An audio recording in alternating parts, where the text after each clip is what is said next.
หนุ่มลาวลุยเดียวลักลอบนำส่งรถจักรข้ามคลองมายังฝั่งสปป.ลาว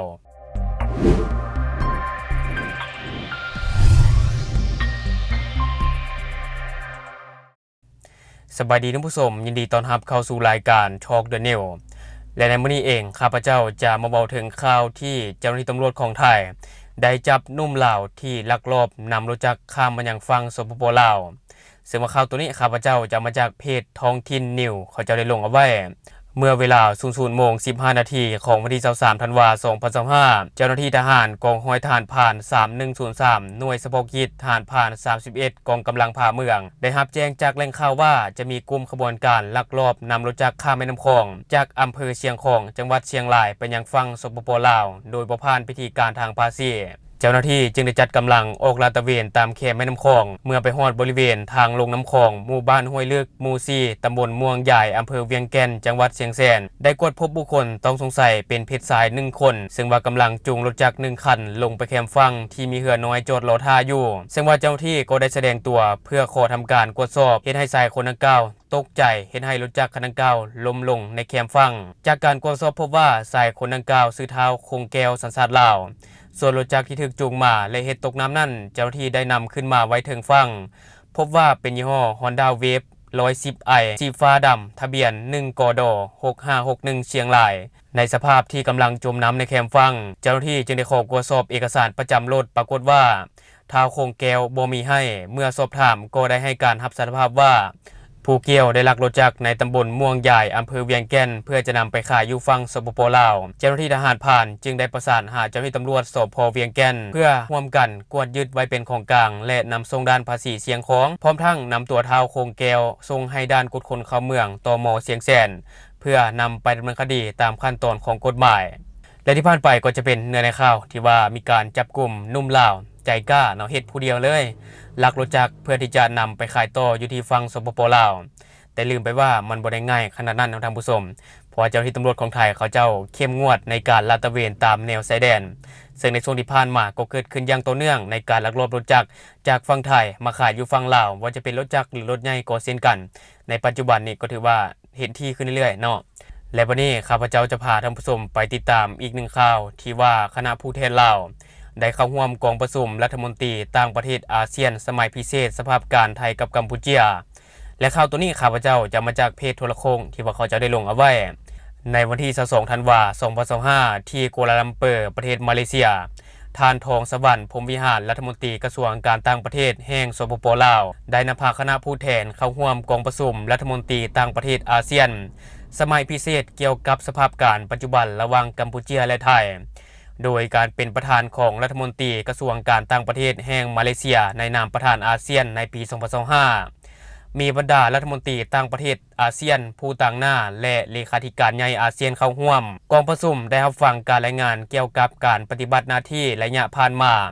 ของหน่วยงานสังเกตการอาเซียนซึ่งได้รับการสร้างตั้งขึ้นในเดือนตุลาคม 2025พร้อมกันนั้นกองประชุมได้รับฟังการแจ้งสภาพการปัจจุบันทางด้านชายแดนโดยรัฐมนตรีกระทรวงการต่างประเทศและการร่วมมือของสากลกัมพูชาและรัฐมนตรีกระทรวงการต่างประเทศของไทยพร้อมกันนั้นก็ได้เรียกร้องให้ทั้งสองฝ่ายใช้ความอดทนอดกลั้นหลีกเว้นการใช้กำลังบนจิตใจไมตรีจิตมิตรภาพในฐานะเป็นประเทศสมาชิกอาเซียนด้วยกันกลับคืนปฏิบัติตามข้อตกลงเพื่อสันติภาพที่2ประเทศได้ลงนามในวันที่ 26 ตุลาคม 2025ที่กัวลาลัมเปอร์และการนำใช้กลไกที่มีอยู่เพื่อโศกหาทางแก้ไขปัญหาโดยสันติวิธีภายหลังกองประชุมได้มีการออกแถลงการของประธานซึ่งได้ระบุเกี่ยวกับความพยายามของอาเซียน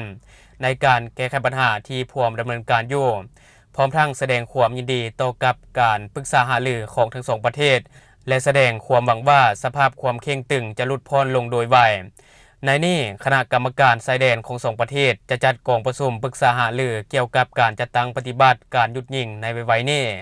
และที่ผ่านไปก็จะเป็นเนื้อในข่าวที่ว่าฝ่ายลาวก็ได้เข้าร่วมกองประชุมปรึกษาหารือเพื่อการหยุดยิงระหว่างไทยกับกัมพูชาซึ่งว่าในปัจจุบันนี้ระหว่างไทยกับกัมพูชาก็ถือว่ามีความเข่งตึงมีการปะทะกันอยู่ตลอดและก็ให้นายมี